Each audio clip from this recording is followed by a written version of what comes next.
சாதாரண டீ கடையில் தொடங்கி 3 முறை முதலமைச்சர் நாற்காலியில் அமர்ந்த அரசியல் சாம்ராஜ்யம், 4 ஆண்டுகள் துணை முதலமைச்சர், 50 ஆண்டு அரசியல் அனுபவம், சசிகலாவுக்கு எதிராக தமிழ்நாட்டையே திரும்பி பார்க்க வைத்த தர்ம யுத்தம், ஜெயலலிதாவின் கடைசி மூச்சு வரை ஓர் உண்மையான விசுவாசி, 50 ஆண்டுகள் எந்த கட்சிக்காக உழைத்தாரோ அதே கட்சியால் நீக்கப்பட்ட ஓர் பரிதாபம், வைராக்கியத்தோடு தொடங்கிய தர்ம யுத்தத்தை இறுதியாக அண்ணா அறிவாலயத்தில் முடித்துக் கொண்ட ஓர் சோகம்.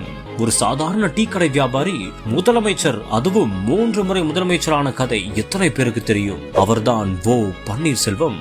ஒரு சாதாரண அடிமன்ற தொண்டனாக 1973ஆம் ஆண்டு அதிமுகவில் இணைந்தவர் தான் ஓ பன்னீர்செல்வம். அரசியல் வட்டாரங்களில் ஓபிஎஸ் என்று அழைக்கப்படும் இவர் 1996 முதல் 2001ஆம் ஆண்டு வரை பெரியகுளம் நகராட்சி தலைவராக செயல்பட்டார். பின்னர் அம்மாவின் மிகப்பெரிய அபிமானியாக இருந்த அவர் அவரின் விசுவாசத்துக்காகவே 3 முறை முதலமைச்சர் நாற்காலியில் அமர்ந்தார்.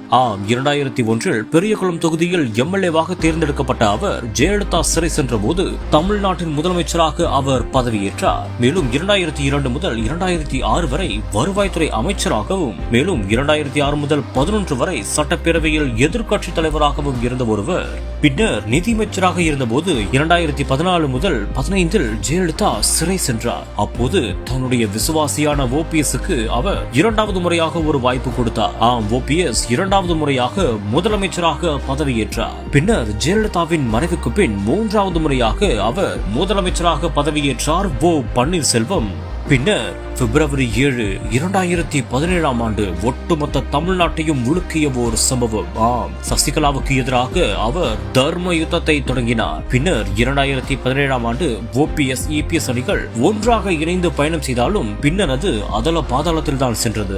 2017 முதல் 2021 வரை துணை முதலமைச்சராக செயல்பட்ட ஓபிஎஸ் ஜூலை மாதம் 2022ஆம் ஆண்டில் அதிமுகவில் இருந்து நீக்கப்பட்டார். பின்னர் தான் ஓபிஎஸ் இடிந்து போகும் அளவுக்கு முக்கியமான சம்பவமும் அரங்கேறியது.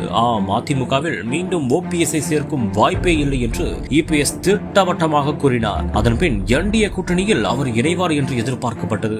ஆனால் என்டிஏ கூட்டணியாலும் அவர் தனித்து விடப்பட்டு தனிமரமாக மாறினார். 50 ஆண்டு அரசியல் அனுபவம், 3 முறை முதலமைச்சர், ஆனால் கட்சியை ஒரு பொருட்டாக கொள்ளாமல் அவர் ஓரங்கட்டப்பட்டது அனைவரையுமே அதிர்ச்சிக்குள்ளாக்கியது. ஆனால் அவரின் அரசியல் அனுபவம் கை கொடுக்கும் என்று நம்பி அவரை தன்னுடைய கட்சியில் இணைத்துக் கொண்டுள்ளார் முதலமைச்சர் மு.க. ஸ்டாலின்.